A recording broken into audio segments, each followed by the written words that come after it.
Friends, I really hate to do this to you, but I think it's important that we discuss the ridiculous propaganda that Chris Cuomo put out on his show tonight. So he's doing what all the elites and rich people in the media have been doing for the last couple days, where they are civility policing people for saying how they feel about United Healthcare and the assassination of their CEO. Before we get to the video and the ridiculous comparisons he makes to it, I just want you to understand going into watching it that Chris Cuomo is a professional liar. He is a propagandist for corporate media. He is there to come out and tell you that your righteous anger is not acceptable. He is there to tell you that even though we don't live in a democracy, even though there is no mechanism for change anymore, because our government has long been captured by elite interests, the 1%, billionaire oligarchs, plutocrats, foreign governments, and corporate interests, so that none of our corrupt lawmakers work on behalf of the people.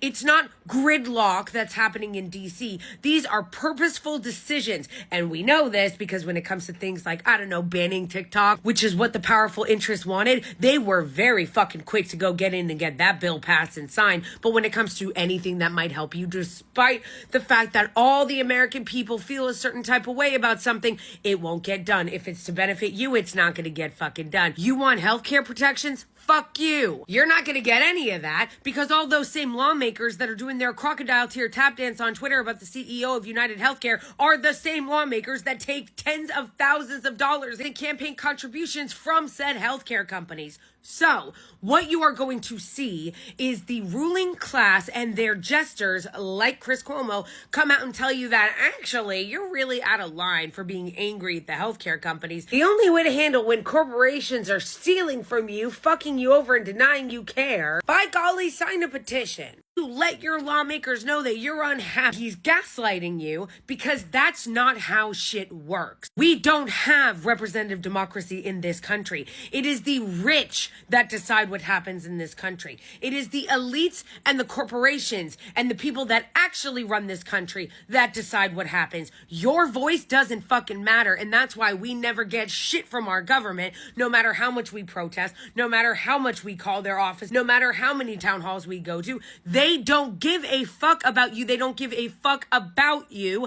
They are going to legislate on behalf of the people they really work for, which are the corporations and the elite and the 1% and the foreign lobby. And he's really doing this against the backdrop of Elon Musk and Vivek Ramaswamy being unelected oligarchs that are going to be running the government to shovel more taxpayer money to the top 1% and their friends in the crypto industry and military industrial complex. But he doesn't want to talk about that. Elon Musk alone spent $250 million, $250 million in this election cycle alone to help get Trump elected, and now he's making decisions for what's going to happen in the government. You call that democracy? And a lot of that was given through dark money PACs, so now he has power as an unelected side guy. This is the so-called democracy he wants us to have faith in. The fact that our government has been hijacked by corporations and the rich, and that an unelected billionaire is going to be helping run the government, that's not worth reporting on. But he doesn't have anything to say about that, you know? He wants to tut you and tell you why you're not being nice and civil enough. Just not a serious person, folks. How dare Americans be fed up? And that's actually what you're hearing, Chris. I know you wouldn't know that because you literally haven't talked to anybody that isn't a multimillionaire in probably decades. But regular people, we the people, we're fucking fed up and we're tired of your civility politics. He is out here comparing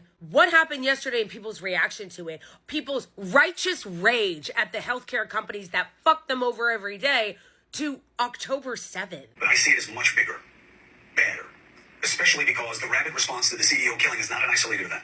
It is the third flashpoint evincing a pattern. October 7th, Trump's assassination attempt, and now the United Healthcare CEO assassination. All three were not just suggestive of rampant rudeness, departure from the accepted principle here that we remain humane no matter what matter of inhumanity is confronted. Otherwise, what separates the virtue from the vice, the good? Now you're concerned about humanity. The reactions we have seen are signs that many have lost the plot of how things change in a constitutional republic. We have entered the era in America of an acceptance of violence as a legitimate way to change systems or policies. The system is already violent. As the oppressor.